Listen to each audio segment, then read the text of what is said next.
জি, আসসালামু আলাইকুম। আমি অধ্যাপক সালমা রুফ। আমি অবস্টেট্রিক্যাল অ্যান্ড গাইনোকোলজিক্যাল সোসাইটির মহাসচিব হিসেবে কাজ করছি, সেক্রেটারি জেনারেল।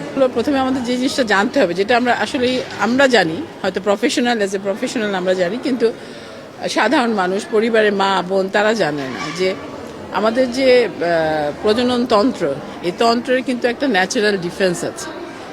এভাবেই তৈরি করা হয়েছে যে তাদের নিজেদের এই অর্গানগুলো, যে ভ্যাজিনা, ভালভা, ইউটেরাস, এরা কিন্তু নিজেদের হাইজিন নিজেরাই মেনটেন করে।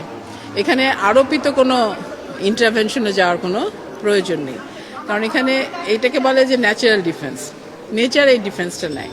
তো সেই ডিফেন্সটাকে যদি আমরা কোনো কিছু আরোপিত জিনিস দিয়ে এটাকে মনে করি যে এটা এই জিনিস ব্যবহার করলে আরও বেশি সেফ থাকা যাবে, ইনফেকশন প্রিভেন্ট করা যাবে, এটা একদমই ভুল। কারণ এরা সব জিনিসগুলো, যে সেন্টেড ন্যাপকিনস, তারপরে সোপ, তারপরে ইন্টিমেট ওয়াশ, এগুলো সবই কিন্তু কেমিক্যালস। এবং তারা কি করে, ভ্যাজানাতে যে নর্মাল যে ফ্লোরা আছে, মানে যে ব্যাকটেরিয়াগুলো থাকে, সেগুলো কিন্তু উপকার করে মানুষের, হ্যাঁ, সেগুলোকে ধ্বংস করে দেয়। এবং ধ্বংস করে দেওয়ার ফলে যে নেচারের যে ডিফেন্সটা আছে সেটা কিন্তু নষ্ট হয়ে যায়।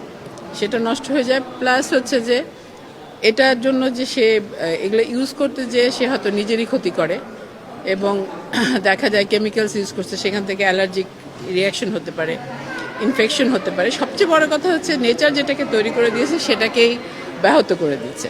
কাজে এই ধরনের প্রোডাক্ট ইউজ করে আসলে কোনো ফল হয় না, বরং ক্ষতি হয়। এবং আমরা বলি যে আসলে এই ধরনের প্রোডাক্ট প্রমোশন করা উচিত।